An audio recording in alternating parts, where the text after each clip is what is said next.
Welcome everybody. we've got we've got folks from literally everywhere around the area. Jim, I see you got the invitation this time. That's a good thing. We're glad you got it through the email and got that all straightened out.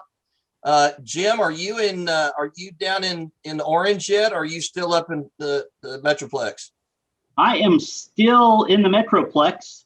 I go down not next week, but the following week to look for a place. So wish me luck. Past that, it's just to a certain point, there's no rush, but I don't want to keep trying to work out in my living room here for too much longer. Gotcha. Welcome, Gordy, from across the pond. I see that you say you got inclement weather last night. The low here was 12, and I think that it says that Tuesday night it's going to be 1 degree Fahrenheit for our low. So we're experiencing some unusually cold weather, but the other side of that is it's killing the bugs, right, guys? So Amen. hopefully we won't have a bad mosquito season this year. Gordy, what's the weather like over there? Let me comment on that. I lived in Alaska for a year and a half, and it got 30 below, and the mosquitoes were the worst I've ever seen. So, okay. Weather doesn't necessarily get rid of them. Well, that's unfortunate, but okay. Gordy, what's your weather like over there? We've had a lot of snow this week, and it's now blowing about 65 knots, which is about 70-mile-an-hour winds. The waves are coming over the anti-submarine barriers that connect my island to the other islands, so we're completely locked in. But on the mainland, between us and the hospital, there are 8 to 12 feet snowdrifts that they keep ploughing, and by the time the plough's gone through, the snowdrift's filled back in again, because there's a week's worth of snow coming off the fields and stuff. So it's pretty horrendous, but it's just part of living in the north. Yes, I understand. By the way, for those of you who have not met Mr. Robinson, Gordy is one of the candidates for president. I started to say the candidate for president, but there are 2 candidates on the ballot. But he is running for president of the NMRA, and we wish him the best of luck.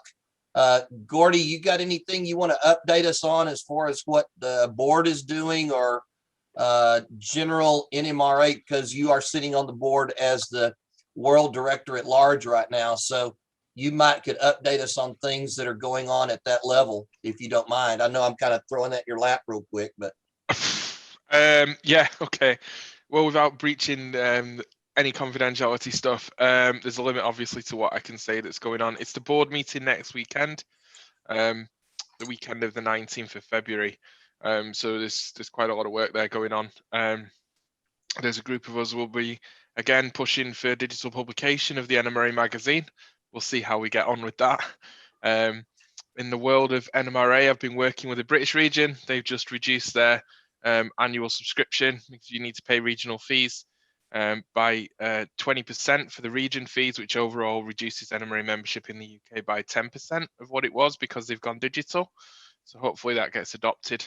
But yeah, other things that are going on. There's work going on with LCC that you will have seen in the magazine about a LCC advisory group being set up, which I've been involved with. I was only on the board since November, but it was one of the things I was keen to sort out, is that there was some conflict there between the board and the LCC. That's gone away. So hopefully we can progress it and work with manufacturers and vendors and actually get some products out there from more than one source. So that's all good news for modelers. I know it feels like I don't use LCC, but then no one really used DCC when it first came out, and now as we're going to have a clinic from Mr. DCC, so we see how that's moving forward. So that's really the major board things. There's lots and lots of things going on. I've pushed the board to discuss its plans for the NMRA's recovery from COVID-19. Obviously, we've been significantly impacted by COVID-19. I've done a lot of work.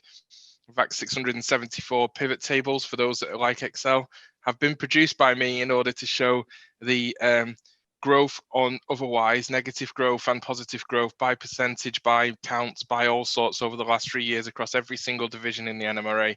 So I can pinpoint things that have impacted divisions most divisions, that's most, might as well say all, but it's not quite, have seen negative growth in 2020.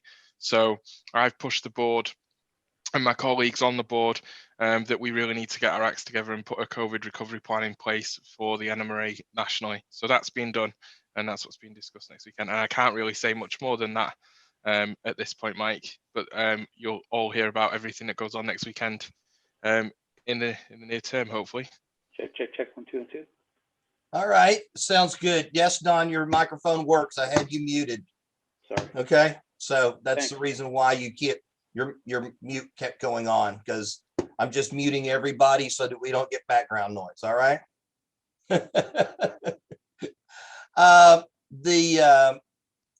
Gordy, in talking about the membership growth, I can give you a number here for our division. The latest numbers show that, and we've got our membership man, Mr. Well, I should say Dr. Michael Ross. Dr. Ross, we're looking at, let's see here. I'm going to get back over to Division 1 here. If last I'm looking at here, we were at 169, and that's just about our number for the last year or three, isn't it, Mike? Unmute. There you go. Yes, sir. Yes, sir. We're stable, and look at our attendance today. Our attendance at these meetings has actually been relatively stable too, compared to pre-COVID. Hats off to you. Well, thanks, Mike, but it's a team effort, and a lot of folks put into this, and what this thing with COVID and has done here with our Zoom meetings has allowed us to access and have people who don't normally join us. I think I see Mr. McCarthy just joined us from Jackson, Mississippi. Thanks, Pat. Glad you're here. I've got a guest here, Jay Mick in Alpine, Arizona. Can you say hi to the group and tell us a little bit about yourself, if you don't mind? Okay. There you are. Yeah, I live in Alpine, Arizona in the White Mountains. I'm in the process of building an HO layout, and so I'm just gluing down track and gluing down cork. All the under stuff is finished. I'm actually building all of my own electronic stuff, and so that's kind of fun, the turnouts and so forth. I am using the wireless NCE things. I've also been working with the group in Phoenix that's building the model railroad in the Arizona State Capitol.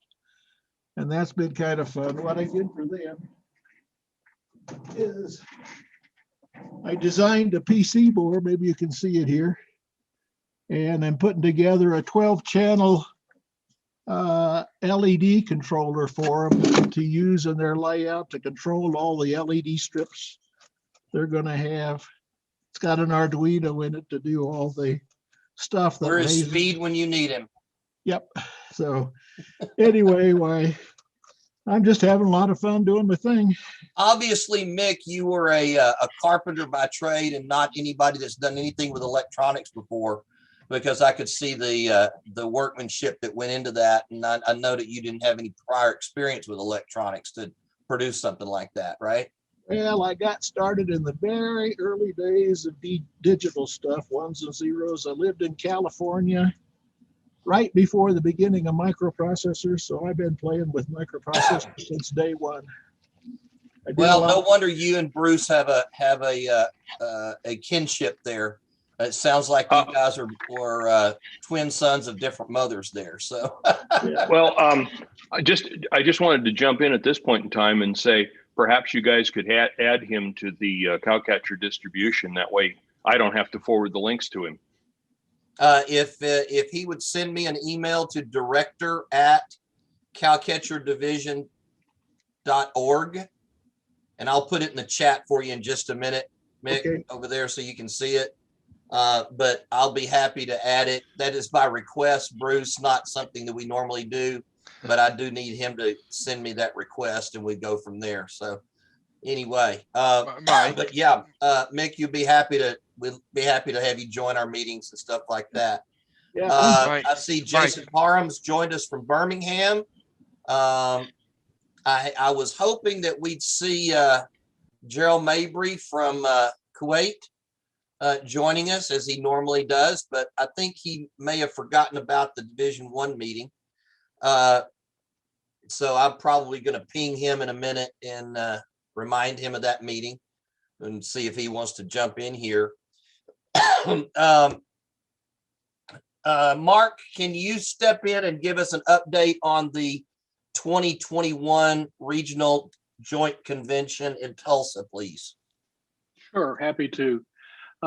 As members of the LSR should be aware because of the MailChimp blast that went out, we have rescheduled the convention from the dates in June to October 6th through 10th. Those dates actually are Wednesday night to accommodate an operating session we plan for Wednesday night. Registration will start on Thursday afternoon, the 7th, with the clinics to begin that Thursday night, Friday, Saturday morning. Typical format for a LSR convention. We pushed the dates back because of concerns that we wouldn't have sufficient vaccine distribution by June, and just felt like it would be in everyone's best interest. So that's the big news. Early registration has been pushed back to July 1st. As of about 10 days ago, we had roughly 54 people registered for the convention already. For those who had registered before this date change occurred, if you had made a hotel reservation, the Embassy Suites has automatically shifted your reservation from the June date to the October date. But for anybody who's making a new registration or new hotel reservation, there is a new booking link that's now part of the website that you can use. You can call the embassy's reservation number. There's a code that's in the web page you can cite, or you can book it yourself online. That's pretty much it in terms of the updates there. Any questions about that? Can you refresh us on the room rate up there, please? Do you remember? Oh, hell. Sorry to put you on the spot. I want to say it's like 105 for a standard and 111 for a king suite. But you got me on that one, Mike. No, that's fine. That's the ballpark is close enough. That's just, yeah. I was just curious about that. So thank you. That's good. Let's see. We're still coming in. Probably going to be doing our flat car clinic in July, everyone, and that's just simply because of COVID concerns, as everybody could understand. We still got everything put together over here. If you have not had the opportunity to purchase your materials yet, there is a materials list on the website that you can participate in pull down. And if you wanted to buy your own materials, then you can get in the clinic accordingly. But the materials and the vendors to get them from are all on the website at cowcatcherdivision.org. So feel free to jump out there.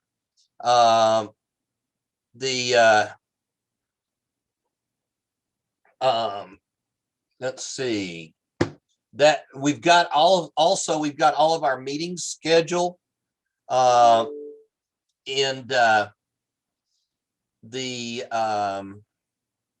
on the website as far as the rest of the year is concerned. I wanted to let you guys get out there and see about what we've got scheduled for the rest of our meetings.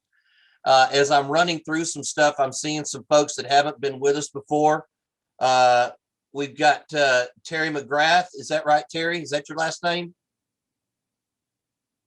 Terry in Michigan. From Michigan. Merriman, Mike. Terry Oh, Merriman. okay. Sorry. That's okay. Yeah, I think the last time I was with you guys might have been last January or February. Oh, wow. And then it was before that, but we were there in Texas last winter and there through May, but obviously. I remember that now. Yes. Remember that? Yeah. Yep. And then we finally got it back to Michigan in June. And we've been holed up here ever since. So Okay, gotcha. Haven't headed back down yet, but hope to in another month or two get down there and maybe drop in and see you guys again. Well, we're still not doing our regular meetings, but we're sitting here and just kind of rocking along here. I also see that Dean Ferris has joined us. Dean, glad to have you join our meetings. I was hoping you'd be here today, along with David Grine. I hadn't seen David in a while, so we're glad you're here as well. Thanks for being here. Let's see, Gordy, yes, I'll take you up on that offer about those stats. We'll do some comparisons on how our division's doing against the rest of the regions around the world. Does anybody have any comments or questions that they want to throw out there while we've got Gordy here and we're talking about NMRA stuff in general and regional stuff? Just raise your hand if you do, and I'll call on you. Doesn't look like we've got anything going on there. As far as local divisional stuff, I'm sure you've noticed, unfortunately, we lost a member of our division this past week. We had MMR, Mr. Batson, passed away. Daryl, can you give us a little background on Mr. Batson? Yeah, Joe was number 475. He's had it for a little while. And I first met Joe back probably mid to late 1990s, when we were both members in a modular club. And then Joe was one of the founding members of the Texas Western Club and was a huge impact on designing that layout for sure, along with, he was in the committee with myself and Joe Williams and Tom Hoff and a couple others, but that designed the very first layout. And then he was on the committee that helped design this second layout and did some of the work with that. Joe has always been an excellent modeler. He has always had, he was probably did some of the nicest scenery, the fastest. I mean, it was just so natural for him to do it. One of the things that was especially talented in is that he could throw up freehand rock plaster scenery. And if you ever saw some of Joe's rocky cliffs and stuff, they were amazing. He did not use molds. He put it up by hand and then scribed it out and used dry temper paints to color it while it was still damp. But he did excellent modeling and loved narrow gauge a lot, liked HON3 and was building an ON30 layout in his backyard currently. But he has been struggling with liver and kidney failure for over a year, I guess. And so his struggle is over and he doesn't have to worry about that anymore, but he will certainly be missed. He was, like a lot of us, at times he was a little crotchety, but he was always there to help. And he was always there to give you a hand if you needed it. And was one of the best people I knew. He was a good friend of mine. So I'll certainly miss him, and I know lots of other people will as well. Well, thank you, Daryl, for sharing that.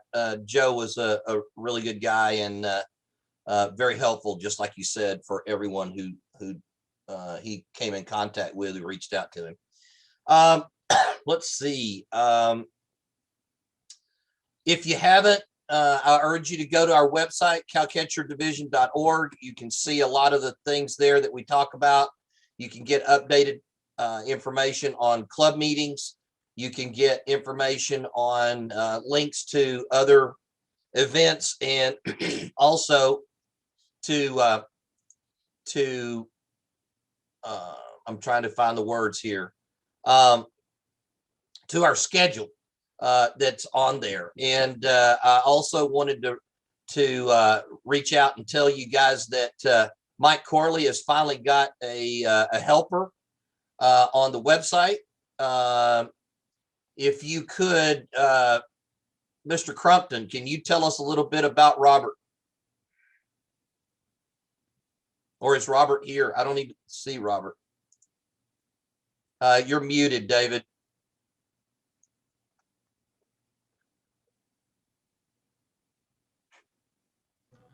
There we go.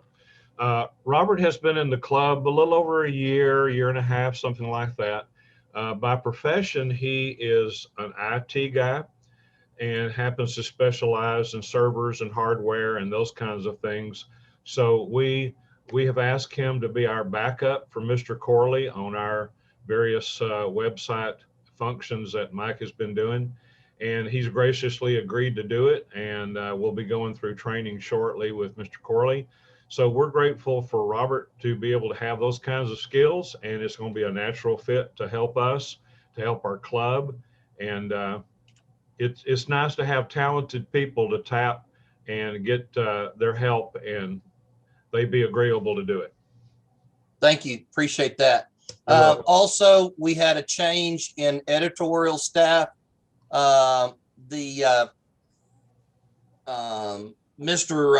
Galvin has taken a short leave for a little while to concentrate on family and business. As you know, he's a caricature artist, and his main thrust every year is the State Fair of Texas. With last year's cancellation and this year looking like it's probably going to be the same, he is, you can imagine the impact it's had on his financial status. That being the largest state fair in the world, when people come there, if you get a caricature done at the state fair, it's because of Mr. Galvin and his contract with the state fair to provide all the caricature artists for the state fair. So he's the one that took care of that for them, and that was his major annual income source. It's had a major impact. Plus, his bride fell and broke her leg in November, so he's having to take care of her as well. So he's asked for a little bit of time away. I know he stepped down from his position on the board of directors for the Texas Western as well. So he's really pulling back in to focus on family right now. David Hager has decided and has volunteered to step up and help us with the newsletter. So we're going to keep right on rocking and seeing that just exactly how everything is progressing. This is exactly why we have backups for every single position in our division. I don't know, Gordy, you can probably tell me whether or not any other division has that kind of a staff on board. I know it's a crapshoot to know that kind of information, but I think that's one of the things that, yeah, where's your crystal ball? I've got it. I can tell you. Okay. I can tell you that even at national level, we don't have backups for all the positions. Yeah, there you go. There you go. By the way, Gordy has just informed me that D1 is the 37th largest division in the NMRA. How many divisions are there, Gordy? About 176. Okay, so we're about a quarter of the way down. We're in the top 25% or 25% then. Yeah, your membership's reduced over the last 3 years as a snapshot taken on the 31st of December. Right. From 173 to 157, but your position in the NMRA has stayed at 37.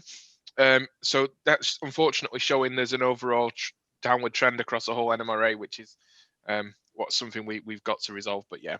And one of the things that's contributed to that, and I'll share this with everyone, is the fact that during that period, we stopped having a train show in Fort Worth.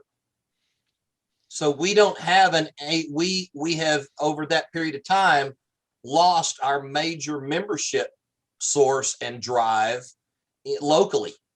We draw members from the Plano train show, which is an hour to the east of us, when we can get them. Otherwise, we don't have a huge membership drive like we used to.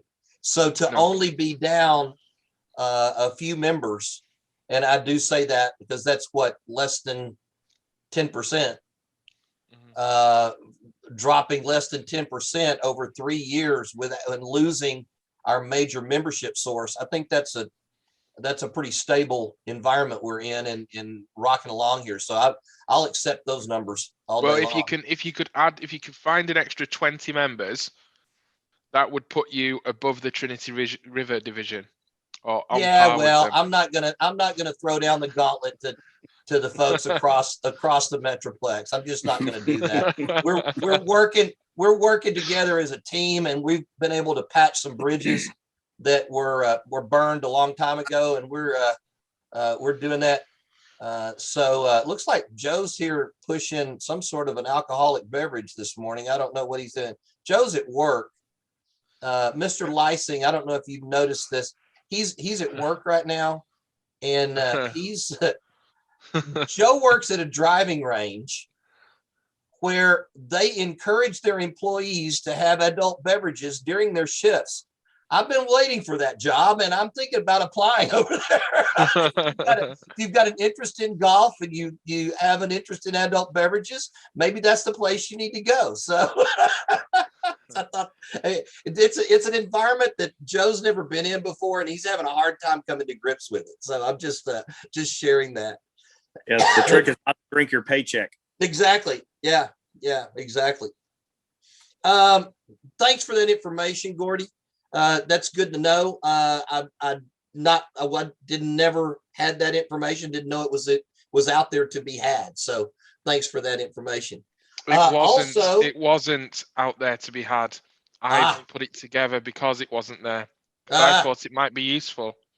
But others didn't agree, so I did it. There is a reason why your leadership is moved to the top. So thank you very much. Speaking of in leadership, what's the agenda for NMRAX coming up, please? Oh, well, that saves me going at the end. So the 20, hang on. Let me get my calendar up. It's always easier when you're talking dates with a calendar. Gordy, I talked to Speed last night. He said fourth Saturday of the month, 8 clinics.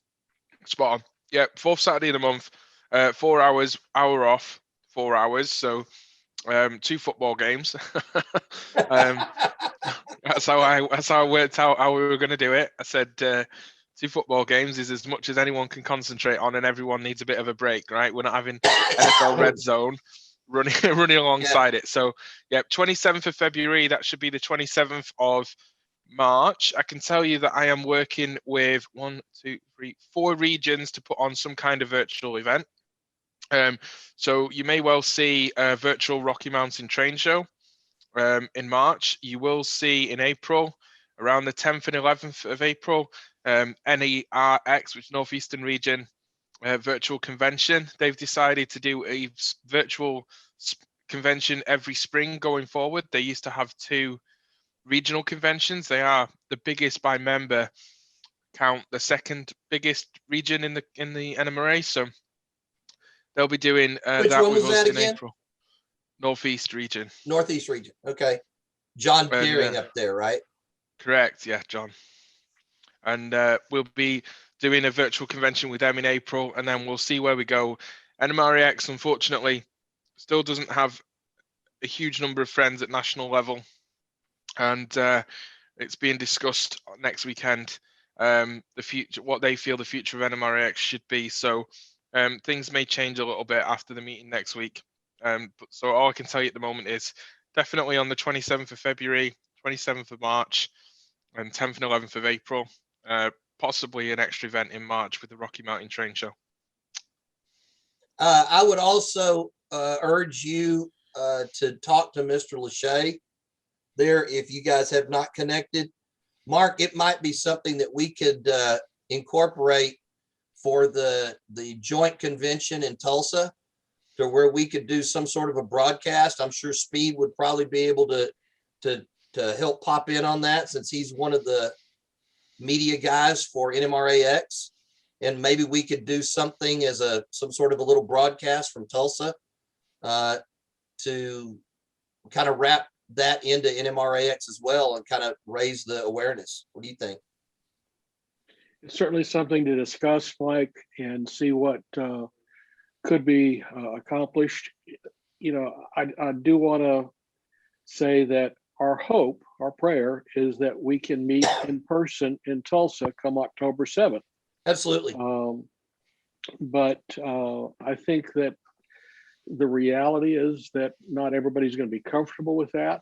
And so some sort of virtual component to that convention is certainly something that we need to consider. So I'd be happy to visit with Gordy about, and Speed, obviously, as to how we could make that work. That'd be great. Thank you. And I just kind of had that brainstorm there and thought I'd throw it on the floor. See well, if, awesome. Either way, if you want us to find you some world famous clinicians to go in and present to people at the venue, we can do that, and we can stream out from the venue, because you've not just got Speed, you've got Brooks as well. Oh, that's true. So yeah, Brooks. Two folks on my team in the LSR, so you're sorted. Cool. Really. Cool. Okay. Thank you for that offer. You're welcome. Bruce, I see you got your hand up. Yeah, I just wanted to say on that, I would really support something like that, because I've been to some of the Tulsa OPSIG weekends and really enjoyed that, and I would love to see some of that come out, whether you have an in-person meet or not. Yeah, they've got some beautiful layouts up there in Tulsa for those who haven't had the opportunity to be there. So that's something we might can throw on the agenda. That's thanks for that, Mark and Gordy. Now I'm going to bring it over to Dwayne, and we're going to talk about the AP program. I want to pat some folks on the back here before Dwayne takes over. Mr. Crumpton, I believe David is going to be getting his golden spike this coming week. Dwayne and I are going to set up a time to review his layout. We can do that virtually. Thank you, Gordy. I saw that applause there coming in the background. And Joe Lysing is turning in his paperwork for his electrical AP cert. So that'll be coming in this week. So good job, Joe, on that. I saw you pushing alcoholic beverages a minute ago. Congratulations on that. We had a discussion about that while you were away from the screen and had yourself there. So that was pretty good. While I've got Brooks on my mind, Brooks, I want to ping you a little bit later after the meeting. I have a question, a technical video question that I need to ask you, if you don't mind. Okay, not a problem. Okay, thank you. Dwayne, help us out with AP stuff and talk. Yeah, as Mike alluded, we've got a couple of new ones coming at us here pretty quick. I've reviewed the pictures from Mr. Crumpton's layout, and yeah, that one's going to be a no-brainer. So yeah, that'll be a good one to get nailed down. I think we've talked about this in the past, but I do want to bring it up that with the COVID world hitting us last year, the National AP department has allowed us to start doing most categories. We can do the evaluations remotely. Golden Spike being one of them, scenery is another, prototype model is another one. The only ones we cannot do remotely effectively are motive power, cars, and structures. Those we still are going to require an in-person visit unless the model is just absolutely stellar fantastic, at which point the points are high enough, but even then, they still kind of want to follow up. So at that point, there's not a whole lot of, point in doing it remotely. But the rest of them, yeah, if you guys have got if you're an HO guy and you got a 4x8 layout with scenery on it, guess what qualifies for scenery? 32 square feet in HO. So, look around your layout. Give this How some thought. about in scale? Even smaller. So, you don't even have to have that much. I don't know the number off the top of my head. I'd have to go look it up real quick. As you get bigger, it requires more. So it's one of those things where we can do a lot of this over a call, just like this. Mike can send you a link. The 2 or 3 of us can jump on. We can, turn the camera around your layout. We've done this for 2 or 3 members now in the division, and it's worked out really well. So, give that some thought. And right now, with everything being down with COVID, this is a great time to be working on your railroad and working on your scenery. So, working on your AP certificates in general, whichever one you need to be working on. So, give some thought to it. Put some pencils to paper, and let me know if you have any questions. Yeah, I've got a question about that. Sure. How do you do the virtual inspection of the layout? Well, it depends How on do which. you accomplish that physically?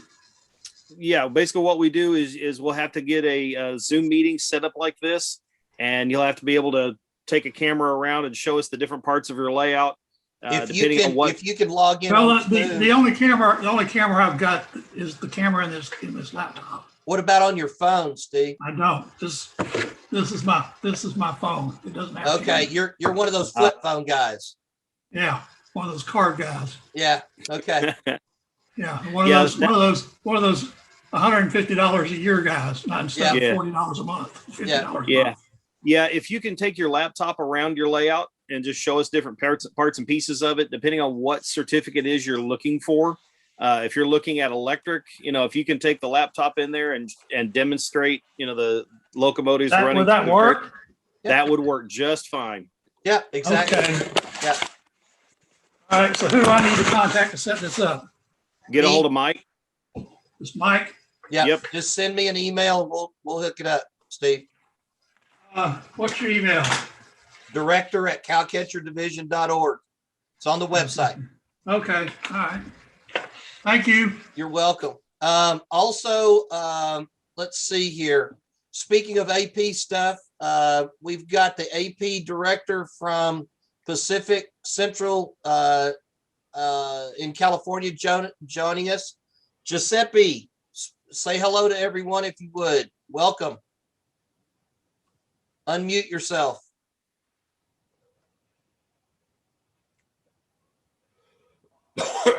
Maybe not.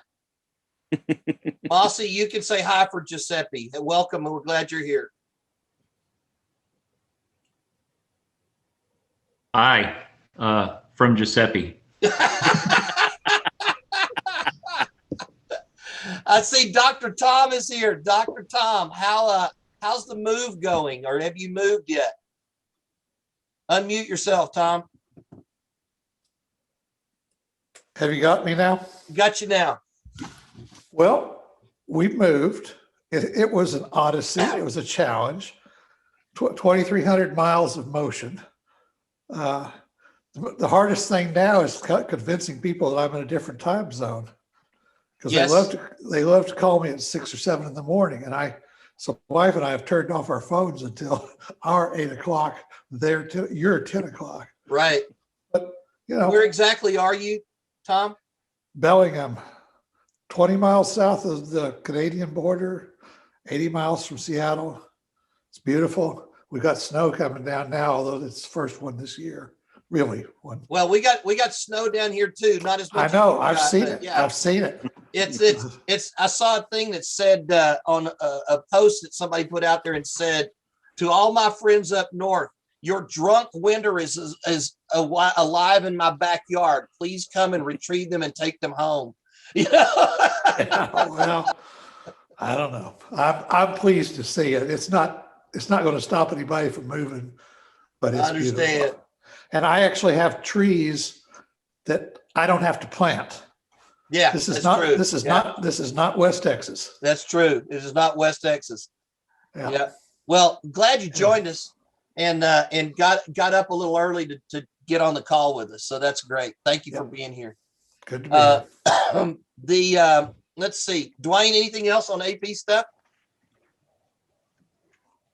No, sir. Other than just, y'all got a lot of free time on your hands right now. There's a lot of that could be spent doing some AP paperwork. So I'm just still hoping that Mr. Cowles decides he's going to turn in some paperwork here soon. I know you're going to. I know you're going to, right, Daryl? I've got a couple of comments when you get a chance. Okay. Fixing to. I'm sorry? We're in Texas. We're fixing to. You're fixing There to. you go. That's right. That's right. I know you're going to. I just know it. Okay. Mossy's got some stuff you're about to turn in, right, Mossy? Okay. Bruce, what did you want to add? Well, I wanted to say here in the Arizona division, since last August, we have two fellows that have gone from nothing through Golden Spike and up to where they need 1 or 2 certificates left for their MMR. Most of that was done by remote evaluation. It's alive and well. The real key to that, and you were talking about what you had in the way of movable video camera. The real key also is taking stills ahead of time with a good camera and getting them into the team that's going to do the evaluation, so they can look at that ahead of time and know what it is they want to see as far as a video goes. So yeah, that's all I got for now. That's a very good point. Good point. Good point. Yeah. And just so you know, Stephen, and I'm directing this at you, but everyone else in the as well. Dwayne and I did a remote evaluation for a modeler just outside of Mexico City. They don't have anybody to judge anything down in Mexico. And Dwayne has, through the AP program, since we're kind of as close as anybody there, has said that he will be happy to take over and handle those applications coming in. So we're doing that. And Dwayne and I did a remote evaluation for a guy just outside of Mexico City, and he got his structures. This is before they backed off on structures, wasn't it, Dwayne? Or no, what? no structures. He was just showing us some of the stuff that he had available. We did scenery and electrical. He already had his civil. And Golden Spike. Didn't we get his Golden Spike too? He had his Golden Spike from a number of years ago. So okay, all right, very good. Mossy, I see you got your hand raised. Yeah, quick question for you. Can you use still shots instead of video for your remote evaluation? Depends on what you're looking at. It would be better to have some video. I think a little bit is probably going to be a safe bet, and maybe even to some degree required. But yeah, I mean, if you've got really good, like if you're looking at a structure, for example, and we did this, I think with a structure Mr. Crumpton built, if I remember correctly. But if you've got a structure that you're looking at having evaluated, and you can provide really good images of each of the 4 elevations, and then, some angle on type images. While we can't do those remotely, it will give you some feedback, basically. But, we're talking about scenery or prototype or something like that. You have to present photographs when you put your paperwork together anyway. So having those are a help. But being able to look at it live and having you move the camera around is really a necessity. Well, and in addition to that, Dwayne, what's the numbers that you can accept a structure? It's got 110 or something. Is that right? Yeah, it's one of those. If it's going to score above 110 to 125. We could do it remotely, but then they still want you to follow up with an in-person. So if it's not official till we get the in-person, then what's the point of trying to do it remotely? So basically, I just tell everybody we're not going to do those 3 categories, but everything else. And Dean Ferris gave me a phone call last week. Dean, if you can send me an email, we can set up and do your Golden Spike and your scenery at your leisure. So just let me know when you want to do that. Drop me an email, just like Stephen, and we can do that for you. Okay, thanks, Mike. We'll get that going here hopefully in the next month or so. I'd love for that to happen. I really do. For those of you who haven't seen Dean's layout, it is absolutely stunning in scale layout in Decatur, Texas, just a little bit north of here. And it's going to be on the national convention tour in 2023, Lord willing, right, Dean? So yeah, he's going to have it. I'm already. I'm sorry. Yeah, just like a lot of you, I'm already working towards that date. Yes, already working towards the convention. Yep. Yep. And Bruce and I had the opportunity to go out there when Bruce was here. Bruce, what was your impression? It was mediocre. Oh no, it was really good. It was really good. Had a great time, but I just had to pork you a little bit. Bruce, I got to give you a heads up. You helped me out a lot on my antenna placement for my DCC, my NCE system. It works a lot better based on your advice, so I really appreciate that. And what was the total move? A foot and a half? Okay, about a foot and a half. Distance. Yep, that's all it took. A little farther out in the middle of the room, a little higher, and worked much better. Cool. So thank you for that. All right. Tips and tricks. I know Mr. Petraca's got a couple that he wants to throw out there because we've already talked about them, and I've got the same thing sitting on my desk that he's going to show you. So, Bruce, take it away. And I tell you what, Bruce, let me do this. I've got a camera here. Let me switch over to a different view, and I can show. You won't have to hold up your little sensor thing. I can. Well, now, Mike, you're really doing it to me. I mean, I went and got all these things. And yeah, I know. Oh well. So here we go, and there you go, right there. Okay, two takes on DCC testers. Both of them come from the automotive world. The one that Mike's showing you right now is an LED replacement for a dome light that just happens to have the spacing across the two contacts perfect for HO scale rail. And so you can just set this down on the rail and tell whether there's power to the rail, various places around your layout. But that doesn't do a very good job for testing, or when you're trying to get a section of track to work or whatever else. So my thought there is an item that you can get at Harbor Freight in the automotive section. That's an electrical tester. It's what, $3, I think. That is basically. Here's the packaging for it right here. Mm-hmm. And what it is just a light bulb inside of a probe with a alligator clip going to a wire going to an alligator clip, and you can clip that across. Clip the track with the like the left rail with the alligator clip, and then probe around on the right rail to see if you've got power in various places. So if you're trying to troubleshoot turnouts are one of the big ones, because you'll have something that doesn't have the right amount of or the right connections, or isn't connected to the proper rail or whatever else. And that's a really easy way to check those out. I'm putting the part number from Harbor Freight in the chat right now, so everybody can see it right there for that probe that Bruce is talking about. Dwayne, there was a question. There was a question about the part number for the dome light.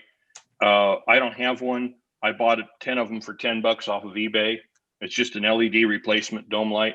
What happened was somebody was talking about using a dome light as a tester, which is good, except they get really hot, and pretty soon your fingers start burning when you're trying to work around with them. This, of course, doesn't get hot, but on the other hand, it doesn't draw a lot of current, so you don't truly test the capabilities of the DCC system. So there's advantages to both types of dome lights. Yeah, and one nice thing about that dome light, Bruce, we were using one the other day and the light just came on a little bit. So we knew we were getting some power, but it wasn't fully bright. And once we fixed the drop that was going down, it came on at full brightness. So it gives you a gauge as to how much power you have as well, just by the brightness of the light. Yeah, for it to not be, since it doesn't draw very much power, for it not to be full brightness means you've got a real problem, not just a little problem. Yeah. Dwayne, I know you've always got a tip or trick up your sleeve. You got anything you want to throw out there today? One of the things you can use as well is you can get a pre-wired panel light. I actually got this from Mark Lachey out of his toolbox of tricks. He had one that he had picked up back when Radio Shack was still around, and I've subsequently picked up a couple for myself and my dad, but kind of the same principle. You've got a pre-wired LED set up with a pigtail of wires, and you just go through and test along on your track work, and if it lights up, you're golden. And it's a cheap solution. I mean, you're talking, less than $5 or $6 in a lot of cases. So, it's one of those things really, really handy to have. Great. All right. Anybody else have a tip or trick that you want to throw out there? All right. Hey, one more thing. In order to help our membership guy, Dr. Michael Ross, if you've got a nickname on your Zoom account there, I think we've got several that have got just nicknames on there that it makes it difficult for us to know who is in attendance for today's meeting. If you don't mind, go back in and right click your name up here. Or when you hover over your name, there's a place where you can,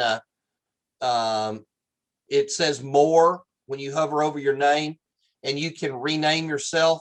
We certainly would appreciate it if just for the meeting, you would put your regular name in there. Cold River is Dean Ferris, but some of the others on here I don't recognize. So if you would, please put your name out there, and that would be very helpful. Thank you so much.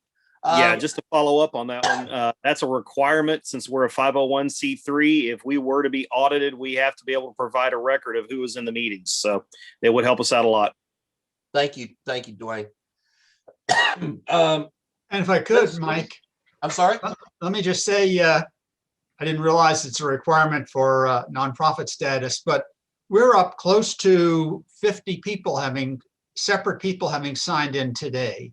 So even though we're in the upper quarter, we're in way up there in terms of maintaining participation. We're a good group of guys. So yeah, I agree. I agree.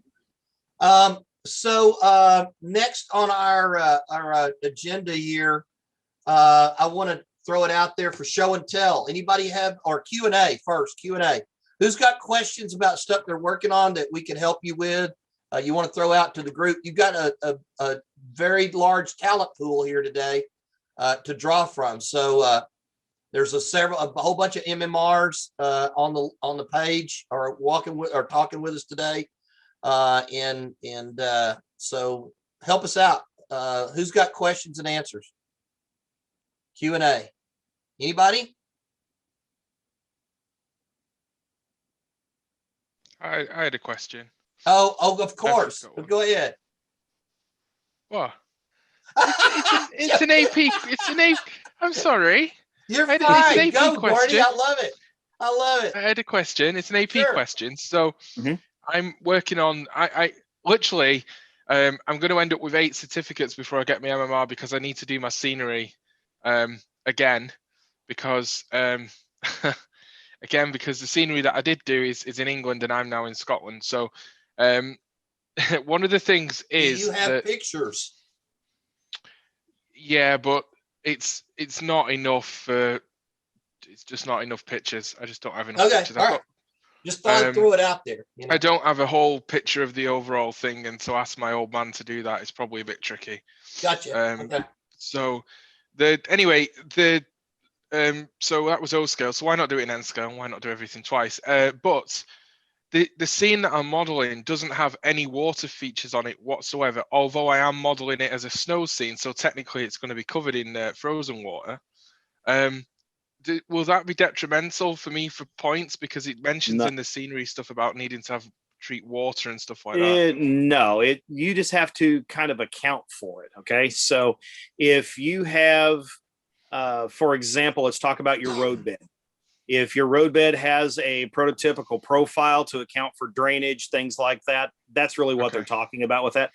Doing water isn't required. I mean, if you're modeling in Arizona, the chances of you having water somewhere around are pretty slim. So it is one of those things where it's all about the area you're modeling. If your scenery accurately reflects the area that you're trying to build, then who cares if it has water or not? So. Around here, we have to model for the drainage. There you go. Yeah. Yeah. I've got the drainage. I was just wondering about the water stuff. Yeah, then you're good to go. Yeah, I mean, it's. I've had people go in and go, well, I'll never get scenery because I don't model a mountainous area, and I'm like, so. Well, you have to have mountains. No, you don't.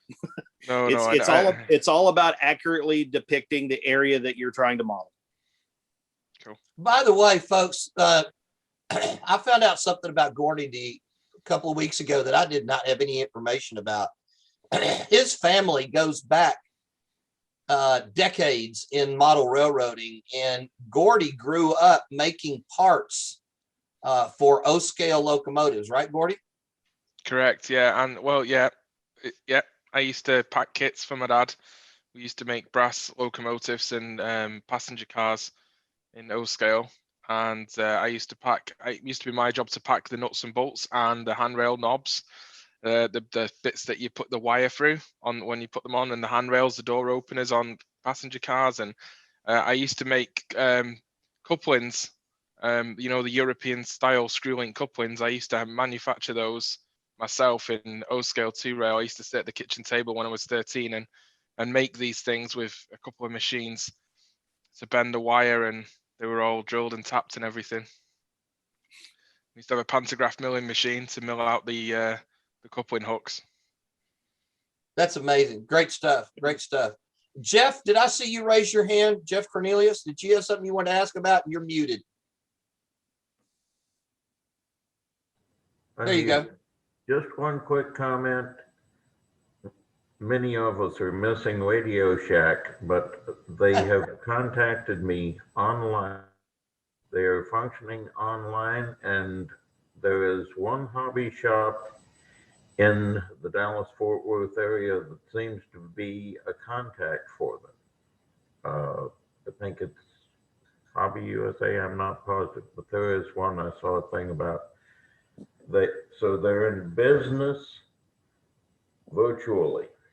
Okay. All right. So there's still a way to get those capacitors and resistors. I might also mention, Jeff, since you're kind of new to the area, and by the way, I hope you're enjoying our division meetings and getting closed in and joining the loop here. I know you've been around several different divisions. I hope we compare well. But there's a Mouser, Mouser Electronics. If you haven't found them as a source, they're down in Mansfield, just south of Fort Worth. Yep. You also have Altex Electronics. They've got a couple Electronics as well. Yeah. And they've got one that's literally right up the road from Discount Model Trains. So if you're heading over to Discount for something, Altex is right around the corner up on the northwest side of the Addison Airport. Well, he's got one that's a lot closer, Dwayne, because Jeff, if you know where the intersection of Denton Highway and Western Center Boulevard is in Watauga. Okay. There's a Altex right there at that intersection. So it's a brand new store. They closed their Arlington, Texas store and moved it to Watauga. So, and they've got wire and connectors and everything you could ever think about electronically. So I know Daryl Cowles is happy they moved over there. So that's right down the street from his house. Any other, Mr. McCarthy, where's Pat? Can you turn your camera around and show us your layout for show and tell, please? No? Okay. Even though you're muted, I could still read your lips. We've been friends that long. It's not ready for display yet. Okay. All right. I just thought what you're doing and how you're doing it would be interesting to everybody. So it would be, but right now I'm in the middle of trying to get everything straightened up and cleaned up, and I'm just not ready. No problem. But I appreciate the thought. Okay. All right. Maybe next time. We'll see. Yeah. All right. Okay. Anybody else show and tell? Well, I've got one thing I'll throw out there and let you guys see. I just installed, this is my test. Well, let me turn on a different light here so you can see it. This is my programming track and display track that I've installed on the side of my desk. The lower level where you see that custom painted cotton belt A and B unit, Mr. McCarthy custom painted that for me a few years back. It is gorgeous. You can see, well, you can't see it because of the camera view, but it's the lower track is programming track for DCC, and the upper track is display for locomotives and stuff. Those are two brass engines, a cab forward, and then the second engine there came off of Bill McClanahan's layout before he or after he passed away. It was purchased from his estate. But all the tracks up there are dual gauge, which allows me to program in either narrow gauge or standard gauge. So that's my show and tell for the day. More coming on the layout. Mr. Lysing has been coming over here. I know Mr. Palmer's itching to get back over here. We're going to be working on the layout and doing some other things, but the layout's progressing here, and we've got about 2/3 of it up. Mossy is sending me a module that was on Jim Vale's layout, so I'm very fortunate to be receiving that. It's going to be plugged into my layout as well. So we're doing a lot of good construction over here, and we should have the whole layout together in maybe another 6 months. David Cranda came over and did a quick operating session the other night. David had the first time nighttime operating session over here. I've got Philips Hue lights on the layout. If you're not familiar with the Philips Hue lighting system, it can be programmed to any of 16 million different colors, and also programmed to where you can change and fade and all that kind of stuff from color to color. I have a sequence built to replicate sunrise and sunset. And so David was working second trick in Tyler Industrial Yard, and I turned on the lights, and he actually worked from afternoon to sunset and into the evening, and the lights dimmed out, changed color, and then you could actually see the building lights and the come on and everything like that.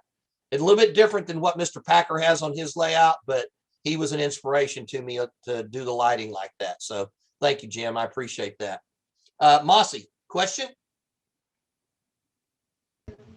No, I was going to show something. Oh, great. Please do. I started scratch building a turntable the other day, and I started out using, let me grab the parts here. A 1/4 inch phono jack. What's that? I like your shirt, by the way. Thank you. I would say I got it from Dwayne, but I didn't. Oh, okay. Started out with 1/4 inch phono jack. This is the pin that's used for the rotation and centering of the turntable. Here's the, oops. Don't do that. It's plastic. It's not going to damage anything. Okay. All right. Basically, quarter-inch phono jack that serves as the pin for centering and pivot point. This is just an Armstrong turntable, so it's by hand. The female connector mounts in the layout and screws down. You can turn it. It's wired. I don't know if you can see the wires there or not. Sure can. But it's basically a 28-foot turntable for HON3 to turn a very small switch engine that I've got. And the nice thing about the phono jack is you just plug it in the layout. It's centered. Everything works beautifully. Electrical contact fully without issues. And I saw an article on that in Model Railroader or Craftsman back in the early 80s. And it just popped into my head not too long ago, and I figured I needed a little turntable, so I'd do that. And then the other thing, that's a great solution. It's a simple solution. The parts cost about $3. The girder sides on this were from an old, what is it? Microscale? No. Micro engineering end scale bridge kit. So, and then it's just little bits of styrene and some epoxy, and it all came together pretty quickly. The other thing I've been working on is I'm scratch building a scrap yard, and well, not completely scratch built. Some of them are kits. Like this, for example, is the one of the little shop structures that I built the other day, and it'll go in the scrap yard. So it's kind of fun. Been enjoying it. It's a Bar Mills kit, this one, and so that's all I got right now. So Mossy, I've got a question for you, Mossy. Yeah, sure. How are you handling the reversing section on when you turn your turntable around? How will you handle the reversing for the? I have a pair of frog juicers, and I just put those in, wire those in, and it's done. You don't have to worry about any of it.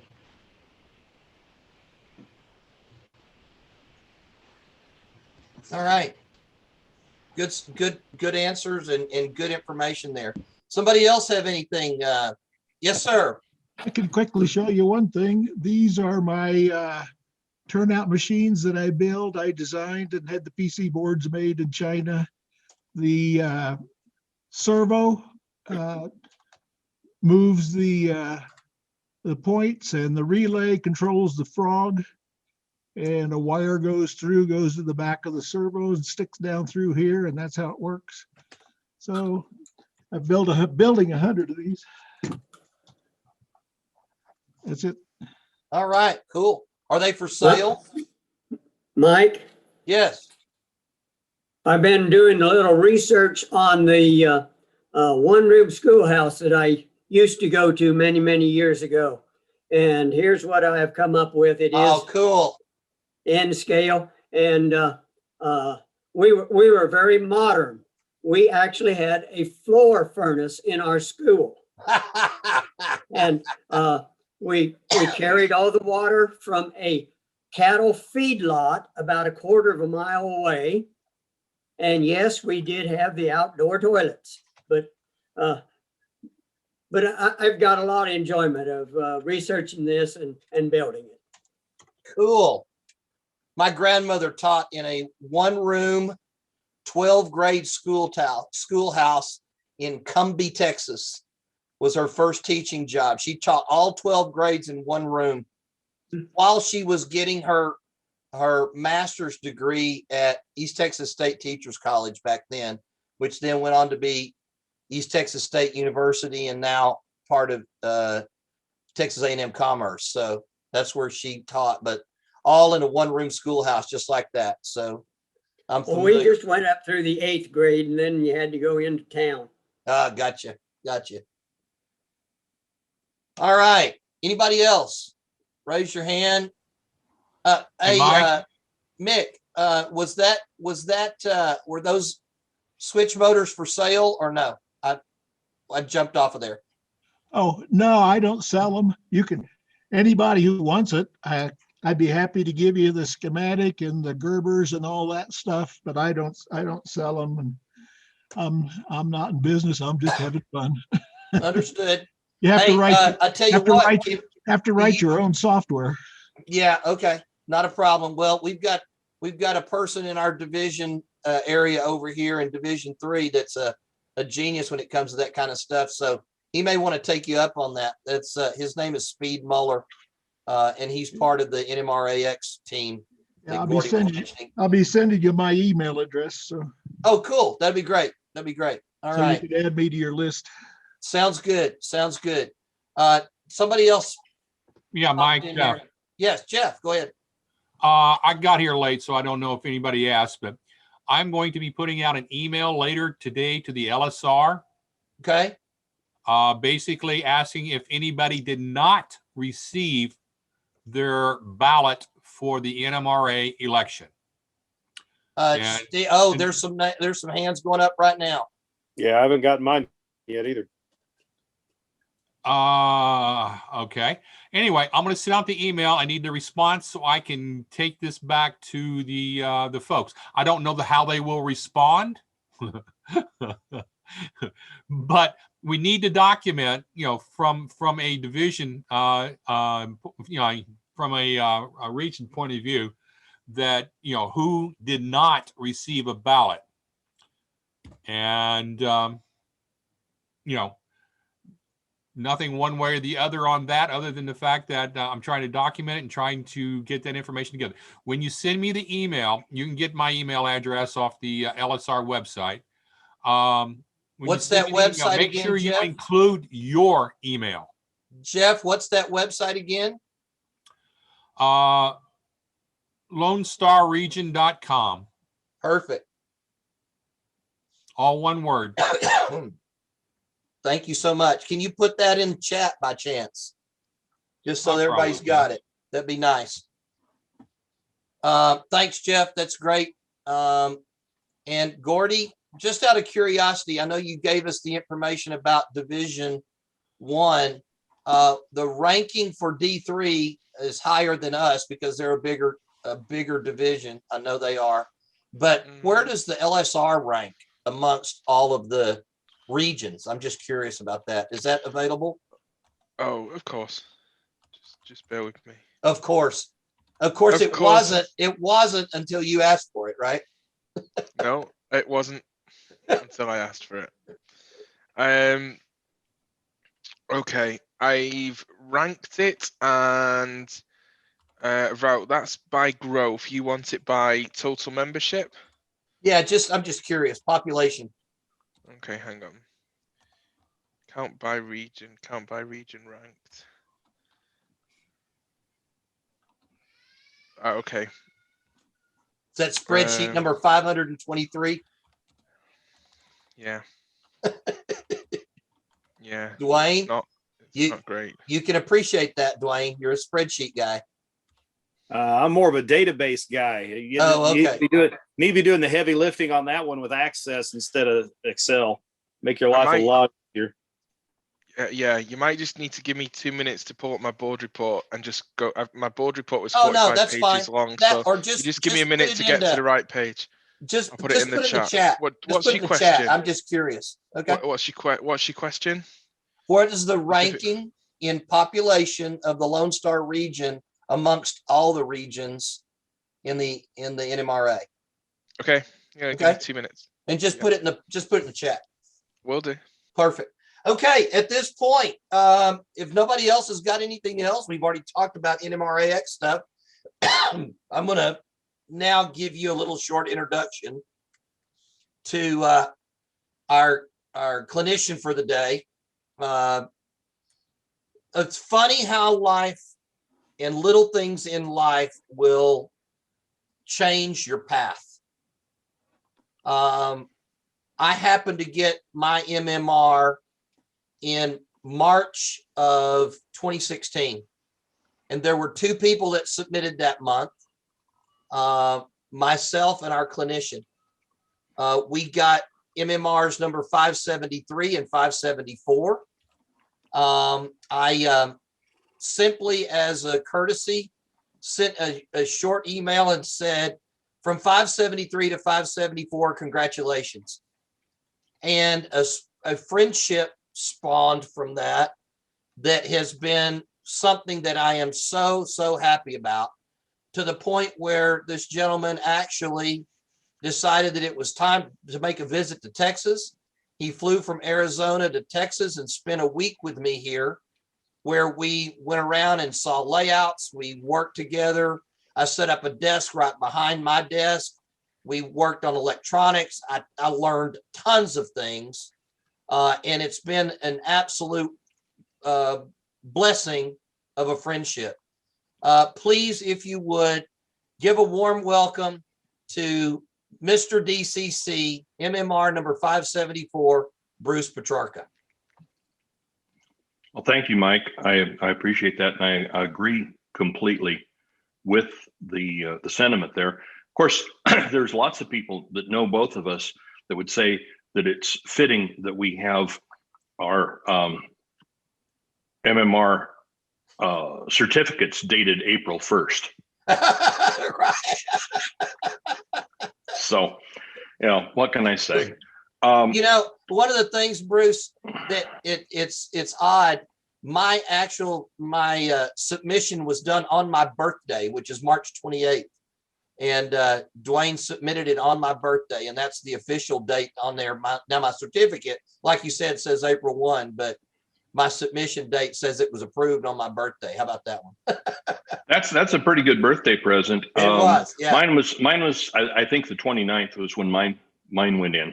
Yep. So our division AP chairman at the time didn't have the facilities to submit by, or our region chairman didn't have the facilities to submit by email. So I actually submitted my own directly to national, and the rest is history. So anyhow, I'm going to share my screen here, and hopefully this will work out such that we can have a clinic that everybody can see, and so. And but Bruce, I guess Bruce, I'm getting ready to put those links in the chat that you wanted to okay. do, so. Okay, that's fine. Mike asked me to do something about DCC, and I'm trying to get away from doing that because I do more than just DCC stuff. But it haunts me. Anyhow, so what I decided to do was talk a little bit about basic element of DCC, that is the booster, and then open it up for questions. So it's going to be a relatively short clinic with hopefully a large amount of time for questions and answers. This is all based on, well, not based on, but it's part of an article, one of the columns I did for Mile Railroad Hobbyist back about 6 years ago, which was dealt with all of the components of a DCC system. And so a lot of stuff about boosters in there. And I wanted to, so Mike's going to give you the link to that article if you want to read the whole article, as well as I also gave him a link to my website, which is Mr. DCC's University, mrdccu.com, which a lot of this stuff is covered on there as well. And if it isn't there now, it's going to be there, eventually as I get it up there. What this drawing shows is the components that are part of a DCC system. No matter how it's packaged or what it is, it has these components in it.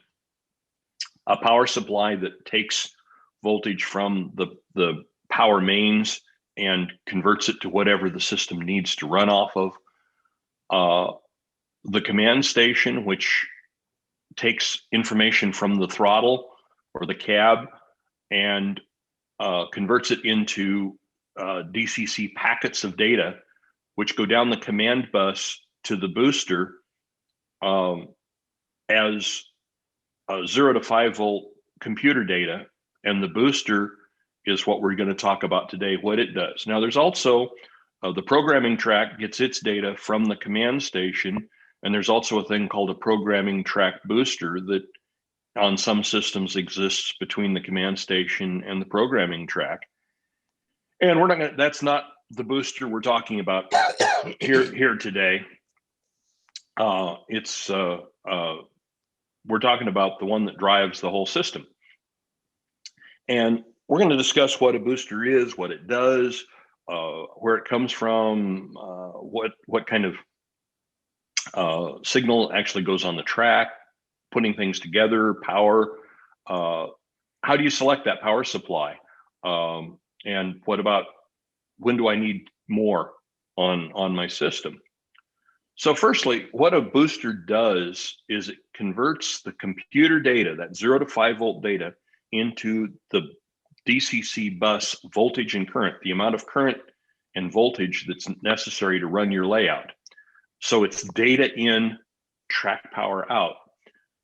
The term booster was created, I believe, I wasn't there when the decision was made to call it a booster, but was made because it boosts the voltage and the current from the 5 volts at a few milliamps to maybe 15 volts at 5 amps or something like that. The problem with that is it creates a confusion with the illegal CB amplifiers that were popular back in the 70s. There's nothing about a booster that drives your signal any further than what it would do otherwise. And we'll talk about that a little bit more. And what it does is it's what actually provides the power to the track. And some people say, but I don't have one.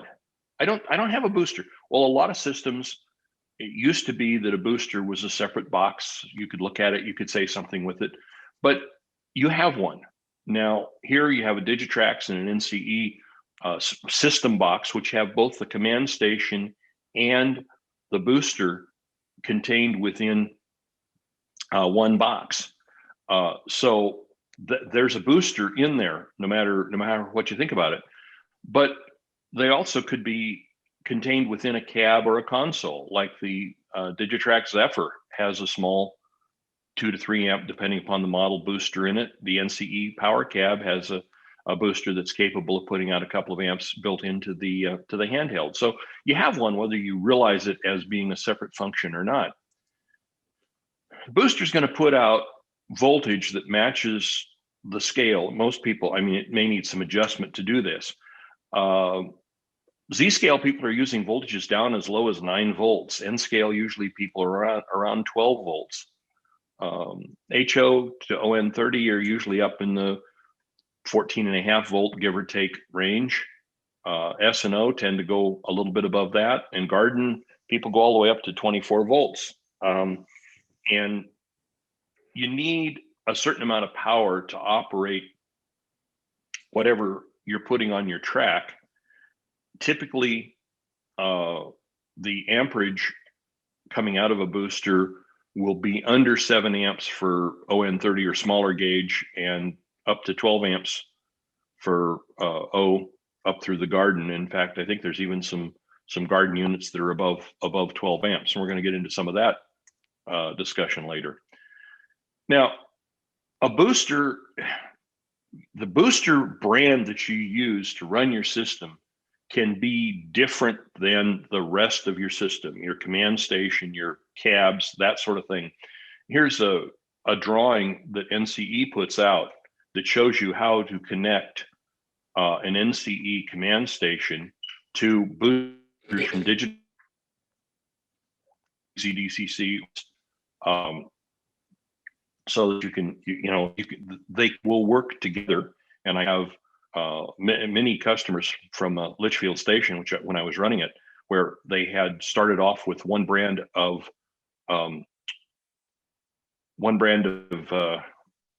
system. Back then, the 15, 18 years ago, the Digitrax radio was the best radio out there. And so a lot of people got started on Digitrax radio, and then they wanted to use like NCE boosters with it. And so several systems that I set up are running that way. So it's fairly easy to do. The issue is finding out exactly how you need to interconnect them. And then we're going to talk later about a different way of connecting them. The problem with DCC is that the waveform is not one that most instruments are designed to be able to measure accurately. A device called RR amp meter was made by DCC Specialties. Most DCC dealers have it available. It's available in different formats. The one I'm showing here is one with a case around it, but it's also available just as the plain board. It can be used, hooked up and left permanently, like mounted on your fascia or through your fascia, and read the voltage and the current that's being delivered. It's about a $50, $60 item, but it specifically analyzes the DCC waveform and can tell you very accurately. It also works on, by the way, AC or DC. So it's good for any layout, although it's pricey for that. And in the bottom picture here, you actually see a tail light bulb being used as a load. And so the hand there is probing the track with those adjustable contacts that you see on the drawing up above. And you can move it around the layout and see, for example, here, the bulb is drawing about 3/4 of an amp, and the voltage on the track at that point in time is 13 volts. So you can use this to go around the layout and say, just like we were talking earlier, that if you probe with this, either probing this way or using alligator clips, you can get in and see if you have a bad drop or something in an area, because you start drawing that kind of current, 3/4 of an amp through it, and the voltage drops significantly. You got a wiring problem in that section of your layout. Quickly talking about the power supply that's necessary to power your DCC system. Most DCC systems do not come with a power supply, although that's changing a little bit. Back in the 90s, when DCC first was coming out, around the world, we have everything from 110 60 cycle to 220 50 cycle, and everything in between as far as power line voltage or power mains voltage. And the power supplies typically had a transformer in them, and so they weighed a lot of pounds. Shipping them around the world was not a great deal, and so they did not package them with the DCC system so that you could buy what was appropriate for your local power main and your local plugs. Since then, switching supplies have become much easier to deal with, and they can handle that range of voltage and frequency variations on the input, and they're much less weighty to ship, and so systems are starting to come with those included. But so my suggestion is, number one, choose a system or choose a power supply supplied by the manufacturer of your system, designed for that system. If you're going to not go with that power supply, look in the owner's manual. It will tell you whether you need an AC supply or a DC supply, or if either one will work, what the proper voltage range is for it. And so, like if it says 15 to 20 volts AC, then a transformer that says it's 15 to 20 in the 15 to 20 volt range is appropriate. But you need at least as much current as what the booster was designed for. So if you're buying a power supply for a 5 amp booster, you need a 15 volt, 6 amp power supply to work with it. And so the key is the current needs to be bigger and the voltage needs to be within the range that the manufacturer suggests. Biggest question usually comes down to, do I need another booster? and the point is, one, adding a booster will not make up for inadequate wiring. If your layout is not well wired, as well, Joe Lysing was talking earlier about one of the drops in Mike's layout that wasn't working well. It doesn't matter how much the booster behind that was capable of putting out. If you wiring to the track is not adequate, it's not going to help, and it's not going to make your trains go any faster. That's the voltage setting on the booster, not adding a booster. But the thing that you can do, either in your initial design or as you're rebuilding a layout, is divide the layout up into districts. I like to use districts based on jobs. I'm an operator. I like operating sessions. I'm going to one this afternoon, in fact. But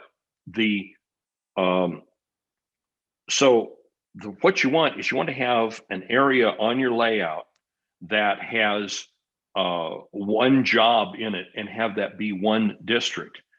And probably the main line will be in a different district outside of where that job is. So if you have a yard and there's a feed out onto the main, you probably want to break it where that feed comes off the main and make the yard one district. And you can break up a single booster district into multiple power districts by using circuit breakers that are designed for DCC, or power shields, or they have a lot of different names for them. But adding another booster into a part of your layout, so part of it's on one booster and part of it's on another booster, will raise the total power available, which means you can run more locomotives. You can lighted passenger cars are a huge thing. People don't realize that, but many of the lighted passenger cars will draw as much as 1/4 of an amp. Most HO, I'm going to talk basically about HO here, but most locomotives, modern locomotives, draw well less than an amp. So if you have a locomotive drawing 1/2 an amp that's pulling 8 passenger cars that are drawing 1/4 of an amp apiece, you got a 2.5 amp train, and you can easily overwhelm a booster fairly quickly that way. Also, if you're powering your turnouts off the track, that's going to draw some current that you have to think about. Also, if you're not running the booster as hard as it can all the time, it will run cooler, and cooler electronics is obviously happy electronics. And besides that, if you have 2 or 3 boosters on your layout and one of them goes down, you can usually somehow jumper between boosters on a temporary basis and operate, admittedly at diminished capacity, but keep operating your entire layout. Whereas if you only have one booster and it goes down, you're dead in the water. So those are other reasons why people want to add a booster. But also looking forward, are you going to increase your layout? Are you going to bring in more operators, have more trains moving at the same time? Or is your system shutting down? If it's shutting down, that usually means that you're drawing either too much current or the booster is running too hot, and it's saying, I'm protecting myself. I'm going to turn off the power until it happens. So look at the amps that are being used presently on your system and see what you're doing. Now, again, that goes back to having that RR amp meter or something similar for measuring current there. And I said here, don't have to be Dr. Bruce Chubb. I've heard from NCE that his Sunset Valley Lines layout has something in the neighborhood of 12 5-amp boosters on it. So that's kind of over the top as far as, that's 60 amps of available power at 15 volts. That's 900 watts. So that's a lot of power on a layout. You don't have to go that far, but sometimes just one or two helps. Now, well, okay, I need more power, so why don't I just go out and get the biggest, baddest booster I can find? I say don't, because high current boosters. Now, again, I'm talking from the world of centered on HO. High current boosters put out a lot of reserve power, surge current, whatever you want to call it. And this is a place where I know I disagree with some of the gurus out there. Some gurus say, okay, fine, go ahead, get a big booster and put a circuit breaker on it. But the circuit breakers take a finite time of a large current draw before they shut down. And for example, and I've got a video to deal with on this, NCE's 10 amp booster, what they rate as a 10 amp booster, will deliver 12 amps continuously, 30 amps for a quarter of a second. This is by design, but it will deliver 60 amps instantaneously, faster than a circuit breaker can shut down. And so if you have like a truck of your HO locomotive across the tracks, and you're driving it with this NCE 10 amp booster, even with the circuit breaker in the line, you're going to put 60 amps through the wires that are inside your locomotive for a finite period of time. So I'm going to do a little video here. This is what happens with 30 amp wire or 30 gauge wire across the NCE 10 amp system. And look at it again in slow motion. You can actually see the wire incandesces until the booster shuts down. Imagine that running inside your locomotive for that, even for that amount of time. You can really do some major damage that way. That's why I'm against it, that sort of thing. And as I say, there are other people out there who are well known in the community who say differently, but that's my story, and I'm sticking with it. There's another way of dealing with boosters, and that's what I'm showing here.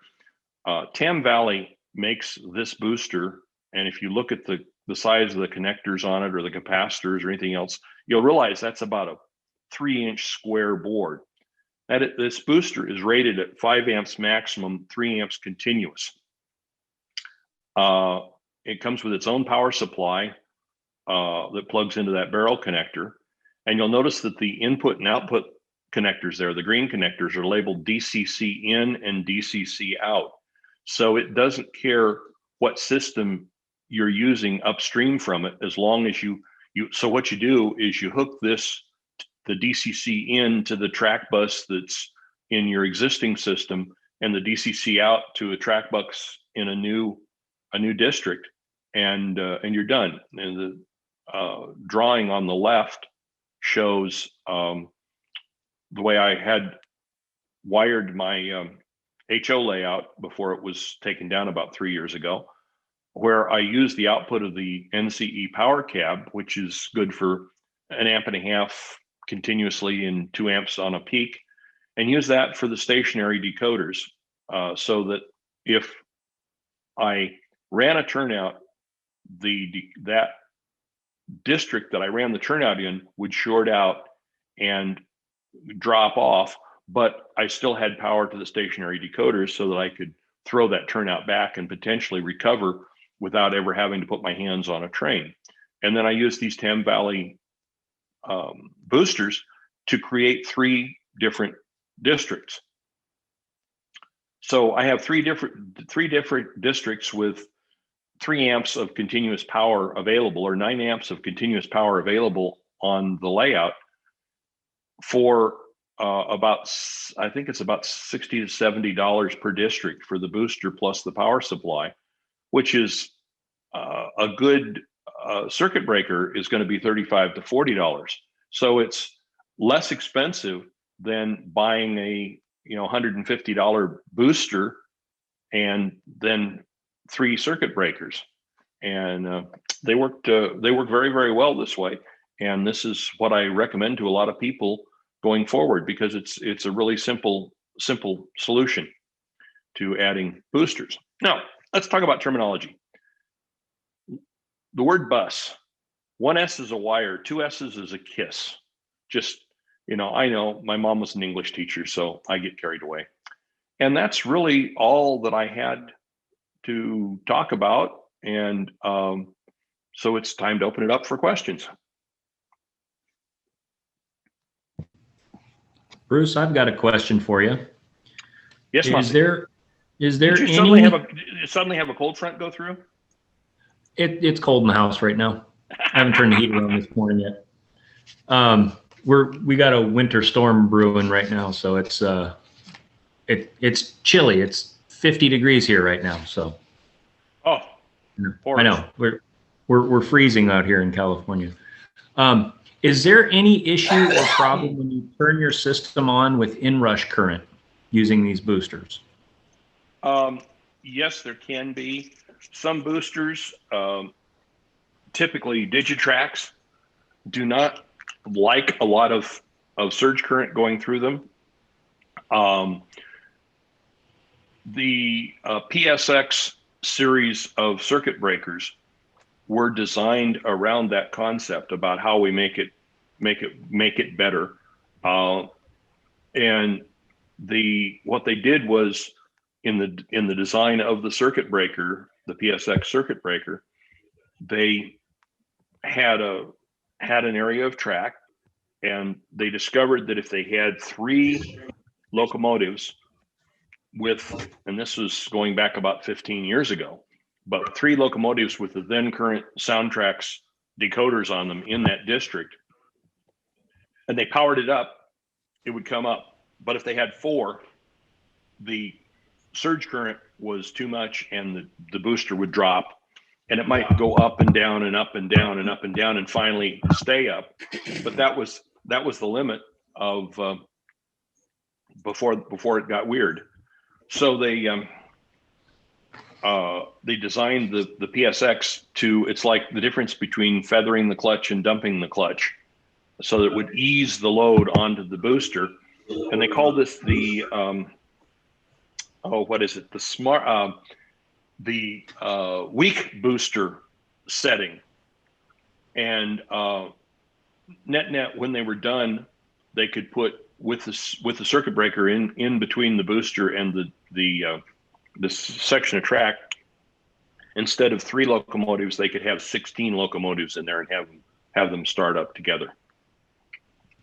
Cool. Thank you. Other questions? Anybody? Hey, Bruce, I got a quick one for you, sir. On a lot of AV equipment, when I got a friend of mine owns a home theater company, so I've helped him do a bunch of installs over the years, and they run line conditioners to balance out the electrical load coming into it. Is there anything like that you could add on to the front end of a system? Not per se for that purpose. I highly recommend that people run their DCC system off of a computer uninterrupted power supply because of damage to the system by transients on the line. But even more so than that, we used to own a place up near Flagstaff in the mountains here, and I was up there and I was doing an installation, doing some programming on a locomotive, and a thunderstorm came in. It was 8 or 9 o'clock at night. A thunderstorm came in, and the power pole out back of our house took a direct lightning strike to the transformer on the power pole, fried the transformer, took out our power. Of course, the fuse in the line between the main line and the house popped for about 4 houses either side of the direct hit. My DCC system was being powered off of a computer UPS, and I was in the middle of writing with Decoder Pro, writing a bunch of CVs to a locomotive, and the CVs didn't even get corrupted. Wow. So that I said, okay, for $50 to $100, it's a really good investment against your equipment getting damaged and having problems with it.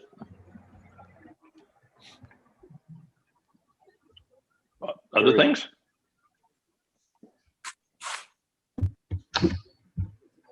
Mr. I got a Devine, you got a question?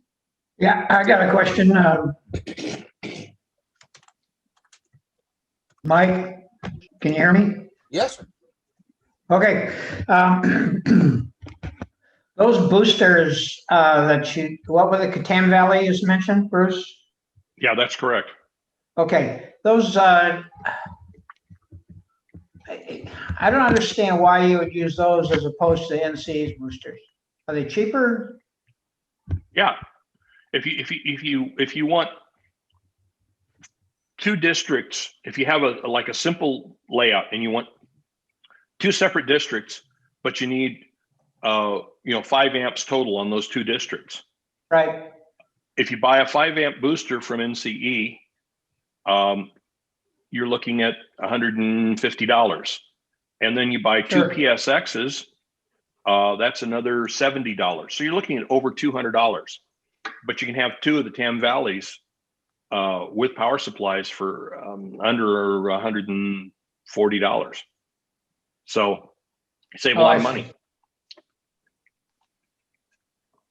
So what you're saying is that the NC boosters plus a couple of circuit breakers are going to be more expensive than the two Tam Valleys.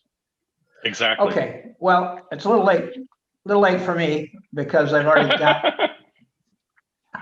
a 5 amp NCA system for I'd say medium-sized N-scale layout. I have 14 circuit breakers that I put one on each, like you said, each zone. Like a switching zone, or the helix will have one by itself, and the main yard will have two. The staging yard will have one, and so on. So, but I'm thinking after something you said, I'm thinking I might need to add a booster. Can a Tam Valley booster take the place of the NCE booster, 5 amp booster? Yes, it can. What you want to do is you want to drive the Tam Valley booster directly out of the NCE. Nothing in the way, just run a wire over. It's simple as a lamp cord, because you're only drawing a few milliamps through it. Okay, Get the signal into the Tam you Valley booster. You broke up a little bit on your internet there, so I'm not sure exactly what you said. But I'm thinking that, can't you just Go ahead, Bruce. Can't you just use the Tam same as a NCE booster? Well, no, because the Tam Valley uses the DCC signal out of the NCE booster as its input. Whereas if you're using an NCE booster, you'd use the command bus connection. I see. Out of right. it. Okay. And the issue becomes it's timing of the signal on the rails.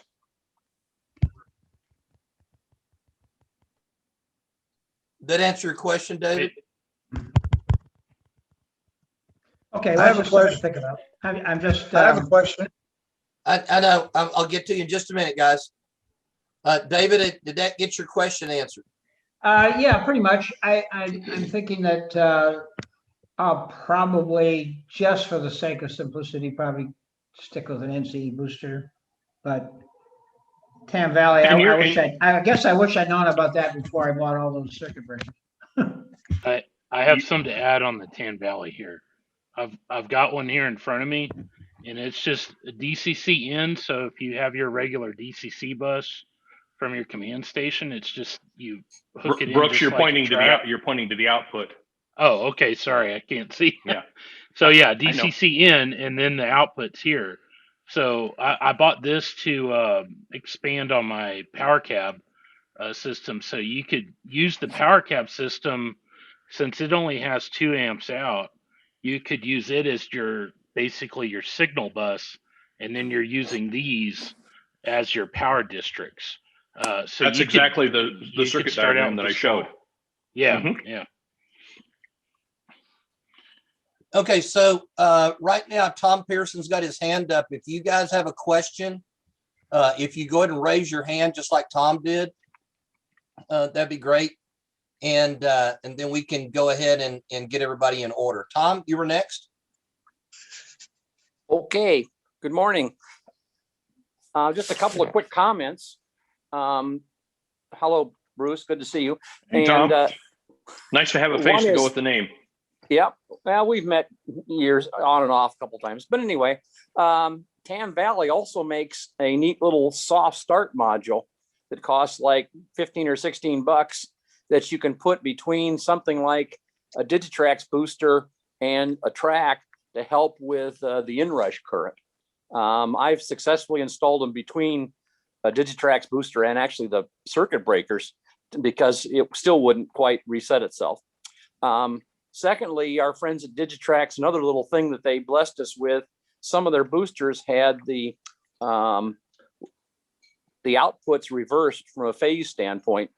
And I spent a lot of time on our friend Leo's layout trying to figure out why they had so many extra reversing districts. And it turned out it was because he had a whole bunch of boosters that were flipped polarity, which you can solve either by changing the AB output on the booster or flipping the input from the LocoNet. But anyway, just a couple of minor things. I do subscribe exactly to what you're saying about one district per operator. I think that's very important in that people will have to live with their respective mistakes because most shorts are caused by an operator error. So that's all I've got. Thank you. Thanks, Appreciate it. Just to comment on that. Boy, I lost it. Never mind. Move on, Mike. Okay, you come back to it in a minute. Melvin, what's your question? Okay, I have a Digitrax DCC system, and I have a DCS 100, and then I have a DB 150 booster hooked up to it. And every time I power up, out of the DB 150, I get 5 beeps out of the 150. But everything seems to work okay. But it does that. Actually, sometimes it takes 2 or 3 times to bring the layout up. It just won't seem to come on or something. Get that module that Tom was just talking about from Tam Valley, the soft start module. That should fix it. Okay. And I remember what I was. Go ahead. Once it comes up, everything seems to run fine. But It's the soft start module that will fix that. Yeah, I remember what I was going to say was the other issue is, and it's something that Mike and I have been working on just this week, telephone cables versus data wired cables. Ooh, good point. And data wired cables are what you want for everything DCC. And so I recommend people buy their cables from like Litchfield Station, my old company, or a DCC vendor rather than going to a communications vendor and buying your cables, because you're going to have a hard time finding data wired cables from a communications company. They may have them, but they make them hard to find. And the difference is with telephone cables, you have your 2 signals and one is inverted. And so what happens is the 2 center wires are the DCC signal, and that flip on any DCC system will change the polarity, just like what Tom was talking about. And so all of a sudden you're trying to chase down, why is this section not working well? And it comes out that it can be because of that. Now, with the NCE system, as Mike has been learning, the next 2 wires out are, these 2 are 12 volts. And when you flip it over, now you have 12 volts connected to ground, and you short out all the power through the whole system. So in either case, they're not really the best thing to have in your system and be working with. So, Bruce, are you saying that you should use like Cat5 cable for your stuff?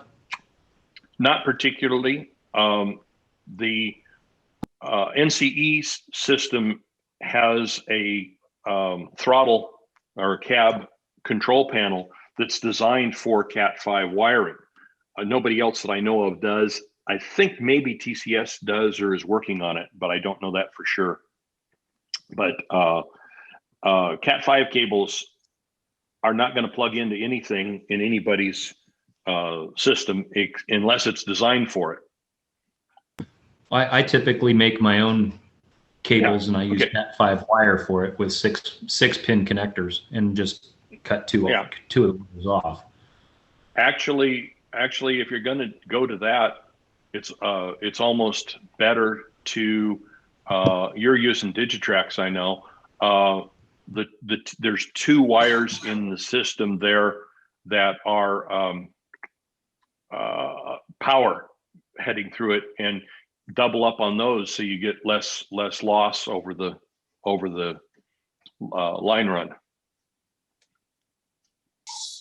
Next.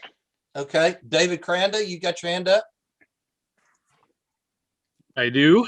I have a question about the computer supply. I mean, how big a layout can you run, and what are you running through it? Are you just running the DCC?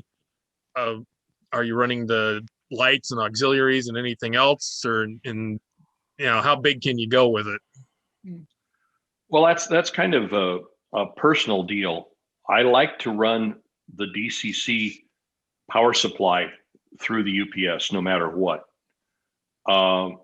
Beyond that, now the story that I told about the lightning strike, I had the computer, the DCC system, and the fluorescent light over my workbench all plugged into it. So once we took the lightning hit, I had the only light in the house running off the UPS. Now it's not going to run very long running that much stuff. I think it was a 350 watt UPS, but you can do whatever you want to with it. But most DCC systems, you think about it, typically you're taking in the neighborhood of 100 volts, 110, 120, whatever you want to say, and you're turning it into about 10 or 15 volts. So if the power supply and all that system was 100% efficient, your current if you've got a 5 amp system, you're only going to draw about a half an amp out of the AC line. So if you have 4 5 amp boosters as part of your system, that's 20 amps.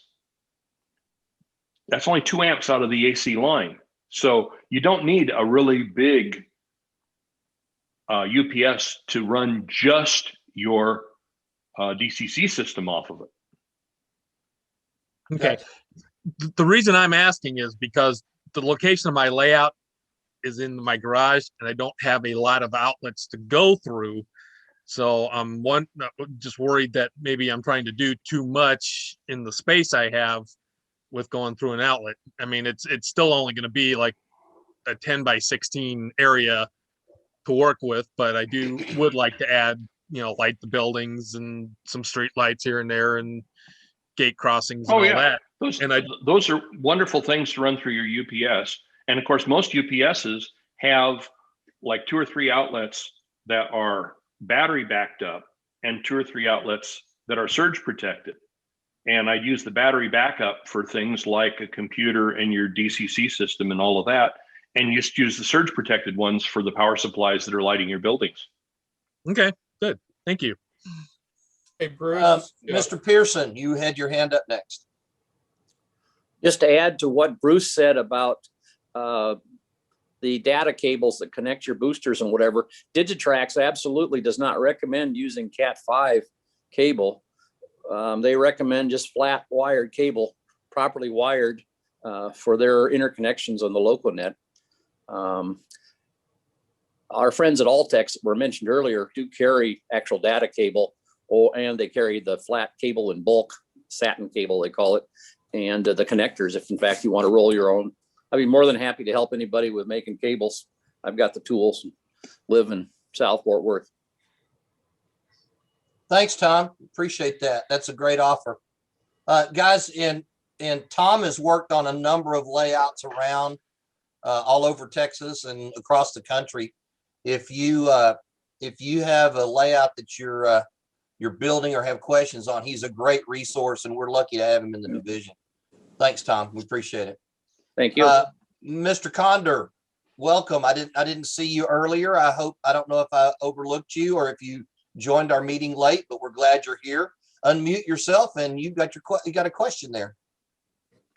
Yep. Yeah, I did join late. I was about an hour and a half late. On the UPS systems, a couple questions. Where's a good place to get them that's cost effective, and what do they really cost? And I guess the third question is a conceptual idea of size and capacity. Okay. Well, I don't have one here, but Yay Big is a 350 to a 500 watt unit with usually 6 connectors, 3 of which are battery backed up and 3 of which are just surge protected. If you're going to run just your DCC system off of it, you can get a couple of 100 watt unit that's maybe this big. $35 to $100 are the kind of prices I've seen for that range of systems, and I usually buy them off of Amazon.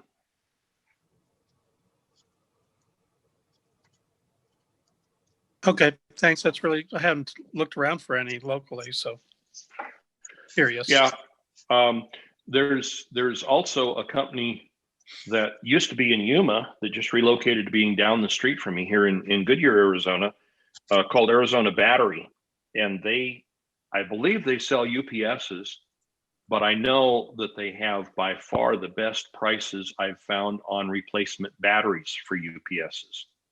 And so, I put it this way, I went to Batteries Plus and I'm looking for a 12 volt, 10 amp hour battery, and they want $35.